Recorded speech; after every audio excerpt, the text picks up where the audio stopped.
Library and information science के foundation batch की 5वीं क्लास है। आज की क्लास में आयोग एवं समितियों के बारे में विस्तार से चर्चा करेंगे। तो भारत में पुस्तकालयों के विकास में आयोग एवं समितियों का योगदान। भारत में प्राचीन काल से ही पुस्तकालय विद्यमान रहे हैं। प्राचीन काल से ही पुस्तकालयों का महत्व भी रहा है। भारत अपने प्राचीन गौरव एवं वैदिक ज्ञान भंडार के लिए विश्वविख्यात रहा है। वैदिक काल, बौद्ध काल व मुगल काल में भी पुस्तकालयों की स्थापना हुई। देशी रियासतों के शासकों ने भी पुस्तकालयों के विकास पर बल दिया, परंतु विदेशी शासकों ने बार-बार आक्रमण से भारत के बहुमूल्य पुस्तकालय नष्ट होते रहे। अंग्रेजी शासन काल में भी पुस्तकालयों को फिर से नवजीवन मिला। अंग्रेजों ने बम्बई, कलकत्ता और मद्रास, जो उस समय शासन के केंद्र बिंदु हुआ करते थे, ग्रंथालयों की स्थापना की। सन 1784 में बंगाल रॉयल एशियाटिक सोसाइटी ने अपना पुस्तकालय स्थापित किया।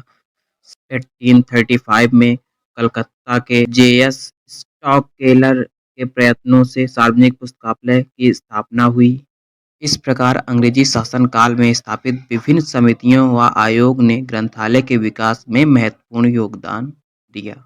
भारत की आज़ादी के बाद सिन्हा समिति व अन्य विभिन्न आयोगों व यूजीसी ने विभिन्न प्रकार के पुस्तकालयों के विकास में अपना योगदान दिया। पुस्तकालयों का समुचित विकास भारत में स्वतंत्रता प्राप्ति के बाद विभिन्न समितियों व आयोग की देन द्वारा ही मूर्त रूप ले पाया है।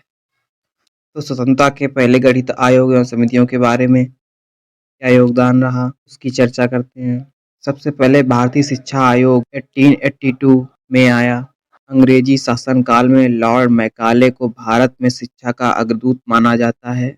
उनके द्वारा ही भारत में पुस्तकालय और भारत में अंग्रेजी शिक्षा की शुरुआत की योजना 1833 ईस्वी में बनाई गई। तत्पश्चात सन 1854 में वुड घोषणा पत्र जारी हुआ। इस घोषणा पत्र में शिक्षा और शैक्षणिक पुस्तकालयों के विकास की बात कही गई थी। सन 1854 के वुड घोषणा पत्र को कार्यान्वित किया गया या नहीं, इसका निर्धारण करने के लिए 1882 में वाइसराय लॉर्ड रिपन ने सर विलियम हंटर की अध्यक्षता में भारतीय शिक्षा आयोग, इंडियन एजुकेशन कमीशन की स्थापना की। इस आयोग को हंटर कमीशन के नाम से भी जाना जाता है। इस आयोग की प्रमुख संस्तुति यह थी कि पुस्तकालयों को अधिक से अधिक वित्तीय सहायता प्रदान की जानी चाहिए, जिससे कि पुस्तकालय संशोधनों से परिपूर्ण हो। इस आयोग की संस्तुतियों ने शिक्षण संस्थानों में शिक्षकों की संख्या बढ़ाने पर भी अधिक बल दिया। इसके बाद भारतीय विश्वविद्यालय आयोग 1902 में आया। इस आयोग के समय लॉर्ड कर्जन वायसराय बनकर भारत आए थे। लॉर्ड कर्जन, जो शिक्षा के प्रचार व प्रसार में विशेष रुचि रखते थे, वास्तव में शिक्षा का विकास लॉर्ड कर्जन के काल की ही देन है। उन्होंने शिक्षा की गुणवत्ता पर जोर दिया और विश्वविद्यालय स्तर पर शिक्षा प्रणाली व गुणवत्ता दोनों को सुधारने को प्राथमिकता दी। अपने इस मिशन को पूरा करने के लिए उन्होंने 27 जनवरी सन 1902 को भारत में सर थॉमस रैले की अध्यक्षता में भारतीय विश्वविद्यालय आयोग की स्थापना की। इस कमीशन को रैले कमीशन के नाम से भी जाना जाता है। इस आयोग ने मुख्य रूप से शिक्षा में सुधार करना व विश्वविद्यालय शिक्षा प्रणाली को दुरुस्त करना था। इस आयोग ने अपना उद्देश्य पूरा करने के लिए व विश्वविद्यालय स्तर की शिक्षा को परिष्कृत करने के लिए पुस्तकालयों को सुदृढ़ बनाने हेतु अपनी संस्तुतियों को प्रस्तुत किया। इस आयोग ने इस बात पर अत्यधिक बल दिया कि प्रत्येक शैक्षणिक संस्था में अच्छे गुणवत्ता युक्त पुस्तकालय स्थापित होने चाहिए। जिस शैक्षणिक संस्था के पास अच्छा पुस्तकालय ना हो, उसे मान्यता बिल्कुल ही ना दी जाए। दूसरी पुस्तकालयों के संदर्भ में इस आयोग ने दी कि महाविद्यालयों और विश्वविद्यालयों के पुस्तकालयों में अच्छे संदर्भ ग्रंथ भी होने चाहिए। विषयवार ग्रंथों के साथ सामान्य अध्ययन की अच्छी संदर्भ पाठ सामग्री का संकलन भी होना अनिवार्य है। तीसरा, कलकत्ता विश्वविद्यालय आयोग 1917 में आया। इसे सैडलर कमीशन भी कहा जाता है। इस आयोग के अध्यक्ष ब्रिटेन के यूनिवर्सिटी ऑफ लीड्स के तत्कालीन कुलपति डॉक्टर M.E. सैडलर थे। शिक्षा के क्षेत्र में सुधार, उन्नयन एवं अनुसंधान के लिए यह आयोग सबसे महत्वपूर्ण शिक्षा आयोग रहा। जिसने सेकेंडरी स्कूल तथा उच्च माध्यमिक कॉलेज, हाई स्कूल एवं इंटरमीडिएट कॉलेज को विश्वविद्यालय शिक्षा से पृथक करने और आवासीय शिक्षा पद्धति पर जोर दिया। इस आयोग ने विश्वविद्यालय से स्नातकोत्तर शिक्षा को वकालत की। 1916 में कलकत्ता विश्वविद्यालय में स्नातकोत्तर विभाग की स्थापना की गई। इस आयोग ने इस बात पर बल दिया कि कलकत्ता विश्वविद्यालय व अन्य विश्वविद्यालय में स्नातकोत्तर शिक्षा दी जाती है या नहीं। इस आयोग को ये अधिकार भी दिए गए कि वह अन्य विश्वविद्यालय व कलकत्ता विश्वविद्यालय का तुलनात्मक अध्ययन भी कर सकते हैं। इस आयोग ने कलकत्ता विश्वविद्यालय व अन्य विश्वविद्यालयों की समस्याओं पर एक गहन अध्ययन किया और शिक्षकों की नियुक्ति, अन्य विषय विभाग की स्थापना, पाठ्यक्रमों में सुधार, शिक्षा संबंधी कार्यों, परीक्षा कार्य, आंतरिक प्रशासन, उपाधि वितरण और व्यवसायिक शिक्षा के संबंध में सुझाव एवं संतुष्टियों को अपने प्रतिवेदन में प्रस्तुत किया। पुस्तकालयों के विकास के लिए इस आयोग ने निम्नलिखित सुझाव एवं संतुष्टियां दी। नंबर 1, पुस्तकालय अध्यक्ष को विश्वविद्यालय में सर्वोच्च शैक्षणिक निकाय में एक प्रमुख स्थान दिया जाए। नंबर 2, विद्वानों के मार्गदर्शन में अच्छे पुस्तकालय एवं शोधशालाएं स्थापित की जाएं और उनके विकास के लिए वित्तीय सहायता भी सुचारू रूप से दी जाए। स्वतंत्रता के प्राप्त के बाद गठित आयोग एवं समितियों का क्या योगदान रहा? पहला, विश्वविद्यालय शिक्षा आयोग 1948 में आया। भारत सरकार ने स्वतंत्र भारत में सन 1948 में डॉक्टर राधाकृष्णन की अध्यक्षता में विश्वविद्यालय शिक्षा आयोग की स्थापना की। स्वतंत्रता प्राप्त के बाद यह पहला विद्यालय शिक्षा आयोग था। इस आयोग ने ज्ञान का विस्फोट की स्थिति और ज्ञान के विस्तार को दृष्टिगत करते हुए स्नातक उपाधि के पाठ्यक्रमों को 3 वर्षीय रखने का पर जोर दिया, जो आज प्रचलित है। इस आयोग ने शिक्षा एवं शिक्षण पद्धति को नया आयाम देने की कोशिश की। वह आधुनिक शिक्षण पद्धति और शिक्षा में पुस्तकालयों को महत्वपूर्ण आधार बताया। साथ ही साथ इस आयोग ने विश्वविद्यालयों ग्रंथालयों को विश्वविद्यालय का हृदय कहा, जिसके अभाव में शिक्षण कार्यक्रम सुदृढ़ नहीं हो सकता। पुस्तकालय के संदर्भ में आयोग ने निम्नलिखित सुझाव एवं संतुष्टियां दी, जो इस प्रकार हैं। नंबर 1, प्रत्येक विश्वविद्यालय में पुस्तकालय का होना अनिवार्य है। शैक्षणिक कार्य हेतु शिक्षक व विद्यार्थियों के लिए पुस्तकालय एवं शोधशाला का होना अति आवश्यक है। नंबर 2, इस आयोग ने सबसे अच्छी संतुष्टि यह दी कि पुस्तकालयों के लिए संस्था के पूरे बजट का 6% तथा 40 रुपये प्रति छात्र के हिसाब से अनुदान प्राप्त होना चाहिए। संदर्भ ग्रंथों, सामान्य ग्रंथों व अच्छे प्रकाशनों के लिए प्रत्येक 5 वर्ष पर विशिष्ट या अनावर्तक अनुदान पुस्तकालय को प्राप्त होना चाहिए। तीसरा, पुस्तकालय को छात्रों के लिए कम से कम 12 घंटे खुलना चाहिए, जिससे छात्र छात्राएं पुस्तकालय को अधिकाधिक उपयोग कर सकें। नंबर 4, केंद्रीय पुस्तकालय में विभागीय पुस्तकालय में उपलब्ध सामग्री की सूची भी होनी चाहिए। नंबर 5, आयोग में मुक्त प्रवेश प्रणाली ओपन एक्सेस सिस्टम की अनिवार्यता पर भी जोर दिया, जिससे प्रत्येक पाठक को पुस्तक की उपलब्धता में आसानी हो सके। प्रशिक्षित व पर्याप्त पुस्तकालय कर्मचारी होने चाहिए। पुस्तकालय अध्यक्ष लाइब्रेरियन को छात्र छात्राओं में पढ़ने की रुचि पैदा करने हेतु विभिन्न प्रकार के कार्यक्रमों का आयोजन करना चाहिए।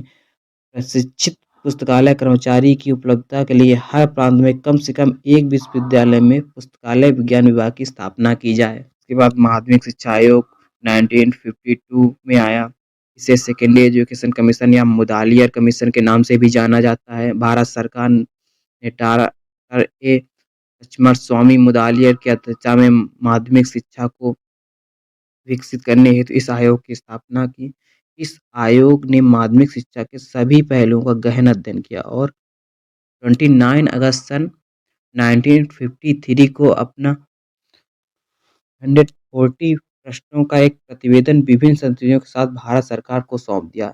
इस आयोग ने माध्यमिक शिक्षा का पुनर्गठन करने की आवश्यकता बताई और कृषि शिक्षा का पुनर्गठन करने की आवश्यकता बताई और कृषि शिक्षा, सह शिक्षा, आवासीय विद्यालयों की स्थापना, स्वास्थ्य शिक्षा, नैतिक शिक्षा, परीक्षा प्रणाली एवं सांस्कृतिक गतिविधियों इत्यादि पर अपना परामर्श एवं संतुष्टियां दी। इसके साथ इस आयोग ने पुस्तकालयों के विकास के संबंध में निम्नलिखित संस्तुतियां दी। प्रत्येक माध्यमिक विद्यालय में पुस्तकालय का होना अनिवार्य है। पुस्तकालय को विद्यालय का आकर्षक केंद्र बनाने पर बल दिया। छात्रों को ग्रंथालयों का उपयोग करने में प्रोत्साहन प्रदान करने के लिए प्रभावशाली एवं प्रज्ञापूर्ण ग्रंथालय सेवा का प्रावधान किया जाने पर अधिक जोर दिया था। पुस्तकालय में पुस्तक चयन हेतु शिक्षक एवं विद्वजन को शामिल किए जाने पर बल दिया। प्रत्येक पुस्तकालय में प्रशिक्षित पुस्तकालय और कर्मचारियों की नियुक्ति होनी चाहिए। इसकी प्रमुख विशेषताएं रहीं। उसके बाद विश्वविद्यालय अनुदान आयोग ग्रंथालय समिति 1957 में आई। भारत सरकार ने शैक्षणिक ग्रंथालयों के परिप्रेक्ष्य में सबसे अधिक परिपूर्ण, विस्तृत एवं महत्वपूर्ण विश्वविद्यालय एवं महाविद्यालय ग्रंथालयों से संबंधित लेख यूजीसी पुस्तकालय समिति का प्रतिवेदन किया। इसके अध्यक्ष डॉक्टर एस.आर. रंगनाथन स्वयं थे।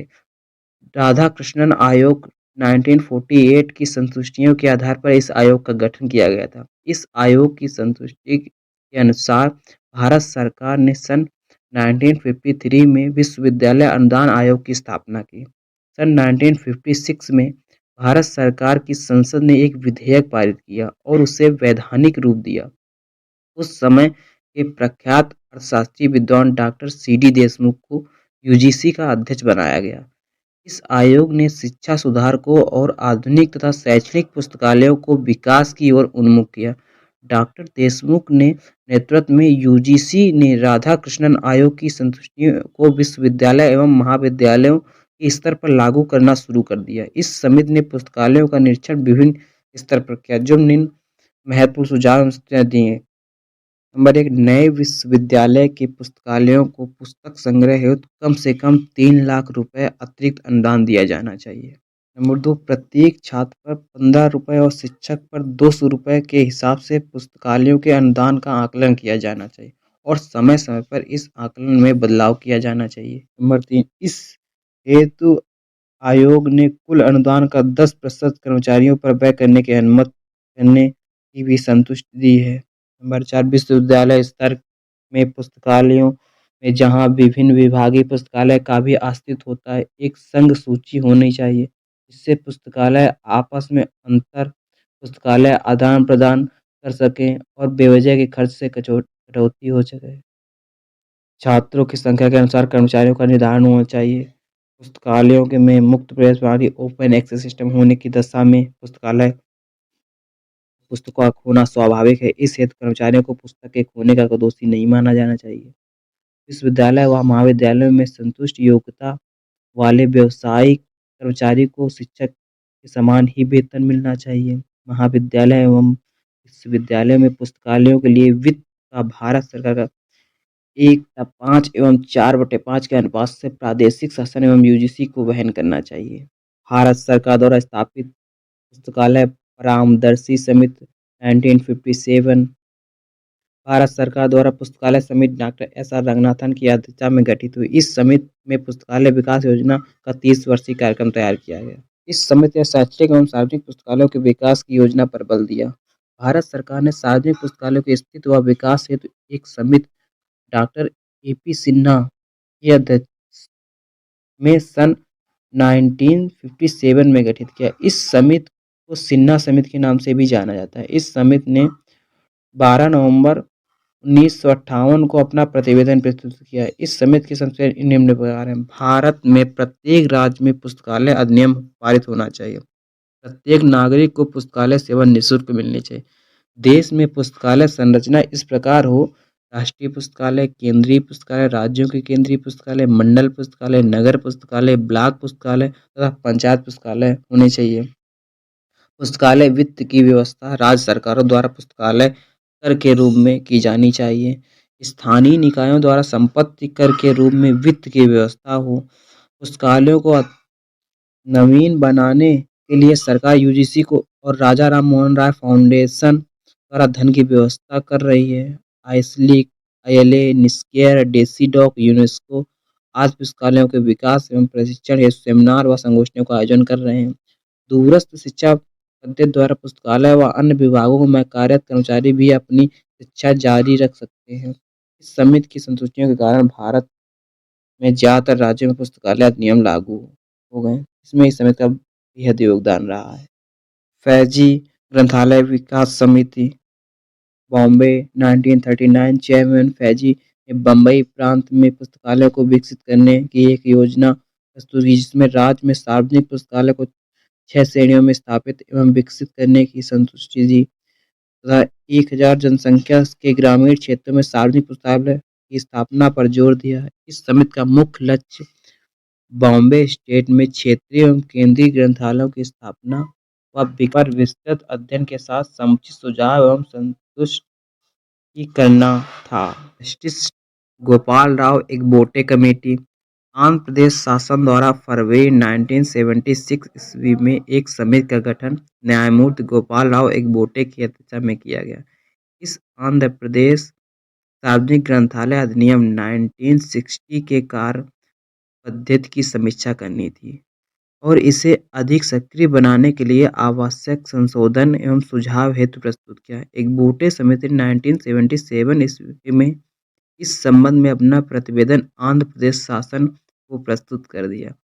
जुलाई 1978 में आंध्र प्रदेश शासन ने पुनः दूसरी समिति का गठन किया और वाविलाया गोपाल कृष्ण को इसका अध्यक्ष नियुक्त किया। इस समिति को व्यक्तिगत ग्रंथालयों, प्राइवेट लाइब्रेरी जिन्हें शासन द्वारा अनुदान दिया जाता था, उनके उन्नयन एवं सक्रिय बनाने के उपायों के लिए सुझाव प्रदान करना था और उन ग्रंथालयों को आर्थिक अनुदान प्रदान करने की एक पद्धति को सुनिश्चित करना था। इस प्रतिवेदन की अधिकांश संतुष्टियों को 1982 में मान्य कर लिया गया था। तमिलनाडु ग्रंथालय पुनर्गठन समिति तमिलनाडु सरकार ने सन 1974 में इस समिति का गठन बीएन सुब्रमण्यम की अध्यक्षता में किया। इस समिति ने सार्वजनिक पुस्तकालयों को सुव्यवस्थित करने हेतु महत्वपूर्ण संशोधनों को प्रस्तुत किया, जिसके परिणामस्वरूप प्रत्येक जिले में एक जिला पुस्तकालय अधिकारी का पद सृजित किया गया। पांचवा शिक्षा आयोग 1964 में आया। सन 1964 में भारत सरकार ने डॉक्टर डी.सी. कोठारी आयोग की स्थापना की। इस एजुकेशन कमीशन के प्रतिवेदन को कोठारी कमीशन रिपोर्ट के भी नाम से जाना जाता है। इस आयोग ने उच्च शिक्षा और अनुसंधान के क्षेत्र में पुस्तकालय की भूमिका एवं योगदान का प्रकाश डाला। इस आयोग के सुझाव एवं संशोधनों का विवरण इस प्रकार है।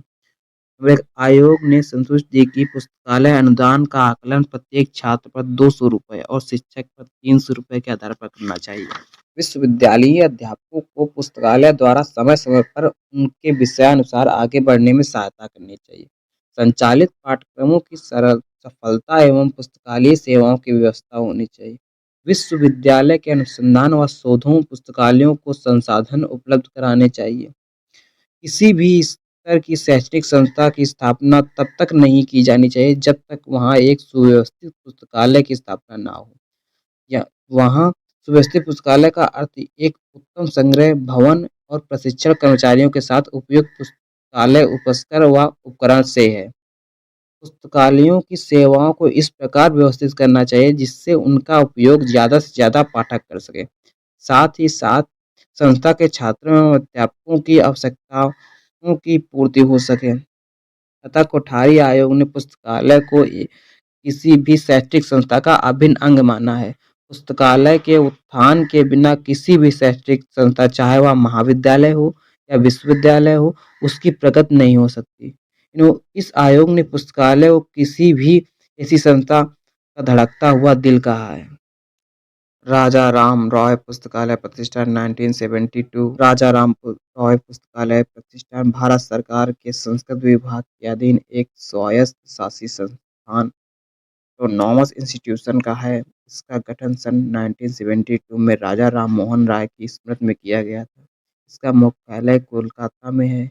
यह संस्थान पश्चिम बंगाल सोसाइटी रजिस्ट्रेशन एक्ट के अंतर्गत पंजीकरण है तथा भारत सरकार से इसे पूर्ण वित्तीय सहायता मिलती है। इस प्रतिष्ठान की स्थापना का उद्देश्य निम्नानुसार राज्य सरकारों के सहयोग से समस्त भारत में सार्वजनिक पुस्तकालयों की प्रगति की योजना बनाकर पुस्तकालय आंदोलन को बढ़ावा देना तथा तदर्थ राज्य के द्वारा गठित राज्य पुस्तकालय योजना के माध्यम से उन्हें अनुदान देना। विभिन्न राज्यों में पुस्तकालय अधिनियम पारित करने तथा अपनाने के लिए राज्य सरकारों को उत्साहित करना तथा इसके लिए प्रयास करना। राष्ट्रीय पुस्तकालय नीति के निर्माण के लिए प्रयासशील रहना। अन्य ऐसी गतिविधियाँ चलाना जिससे देश में पुस्तकालय आंदोलन को बढ़ावा मिले। पुस्तकालयों के विकास के लिए उन संस्थाओं को वित्तीय सहायता उपलब्ध कराना जो पुस्तकालयों के विकास से जुड़ी हैं। इसके अतिरिक्त यह प्रतिष्ठान पुस्तकालय आंदोलनों को गांव-गांव में ले जाने के साथ-साथ सार्वजनिक पुस्तकालयों, चल पुस्तकालयों, बाल पुस्तकालयों व जिला, ग्रामीण स्तर पर भी पुस्तकालय खोलने व संचालन हेतु वित्तीय सहायता प्रदान करता है। यह प्रतिष्ठान समय-समय पर कार्यशालाओं, प्रशिक्षण और पुस्तक प्रदर्शनियों का भी आयोजन करता है। भारत के ग्रामीण इलाकों में पुस्तकालय स्थापित करके जन चेतना व ज्ञान का प्रसार करना इस प्रतिष्ठान का उद्देश्य रहा है और अब तक बहुत से ऐसे पुस्तकालयों की स्थापना के लिए इसने वित्तीय सहायता भी प्रदान की। इसी गतिविधियाँ पुस्तकालय को आर्थिक एवं अन्य सहायता देना, पुस्तकालय संघों का अनुदान, पुस्तकालय अधिनियम, राष्ट्रीय पुस्तकालय नीति, प्रकाशन या प्रतिष्ठान पुस्तकालयों से संबंधित बहुत से प्रकाशन भी प्रकाशित कर रहा है। यह प्रतिष्ठान पुस्तकालयों का आधुनिकीकरण करने के लिए भी प्रयासरत है। इस दिशा में इसने नेशनल इन्फॉर्मेशन सेंटर से अनुबंध भी किया है। पुस्तकालय पर राष्ट्रीय नीति 1985 अक्टूबर 1985 ईस्वी में भारत सरकार के मानव संसाधन विकास मंत्रालय ने संस्कृत विभाग, government of India, ministry of HRD, department of culture ने एक समिति का गठन किया। इसके अध्यक्ष प्रोफेसर डीपी चट्टोपाध्याय थे। पुस्तकालय एवं सूचना प्रणाली की राष्ट्रीय नीति नेपलिस के पूर्ण प्रलेख को इस समिति ने तैयार किया और मई 1985 ईस्वी में भारत सरकार को इसका प्रतिवेदन प्रस्तुत किया।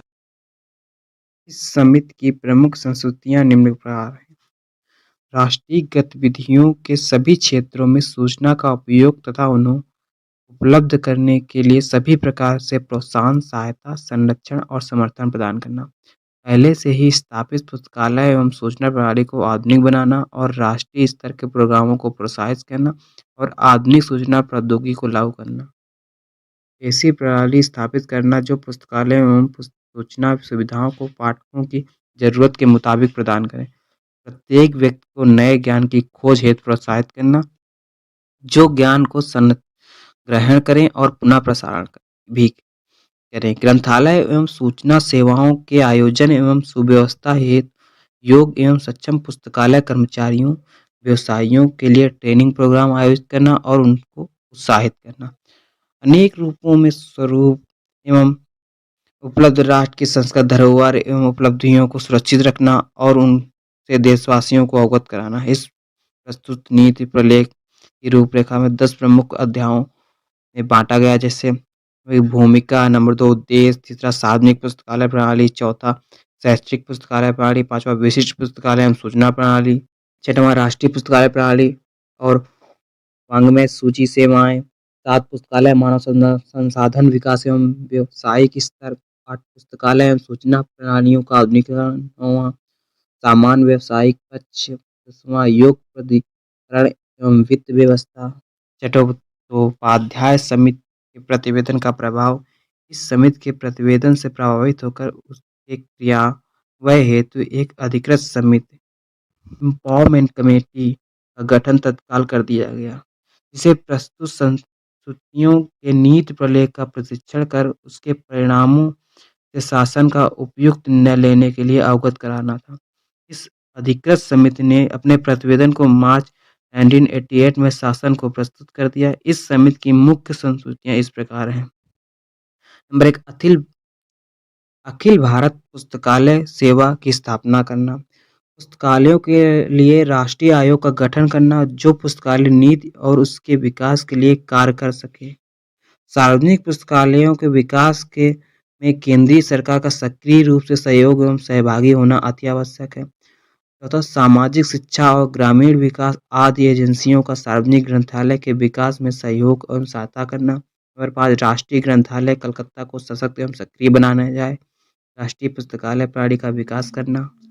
अब आयुर्विज्ञान पुस्तकालय। भारत में आयुर्विज्ञान पुस्तकालयों एवं उपादेय सूचना प्रणाली को विकसित करने के लिए अनेक महत्वपूर्ण संशोधनों को health survey and development committee के प्रतिवेदन खंड 2 में 1946 में प्रकाशित किया गया। इस समिति के अध्यक्ष डॉक्टर भोरे थे।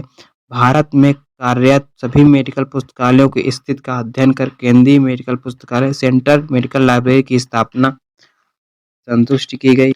इस समिति ने इस तथ्य का उल्लेख किया कि भारत सरकार के डायरेक्टर जनरल हेल्थ सर्विस के ग्रंथालय डीजीएचएस लाइब्रेरी के अतिरिक्त देश के किसी भी मेडिकल लाइब्रेरी में 11,000 से अधिक पुस्तकों की संख्या नहीं थी। कालांतर में उक्त पुस्तकालय को राष्ट्रीय आयुर्विज्ञान ग्रंथालय के रूप में परिणित कर दिया गया। परिणामतः अमेरिका की भांति भारत में भी राष्ट्रीय आयुर्विज्ञान ग्रंथालय नेशनल मेडिकल लाइब्रेरी नई दिल्ली में कार्यरत है।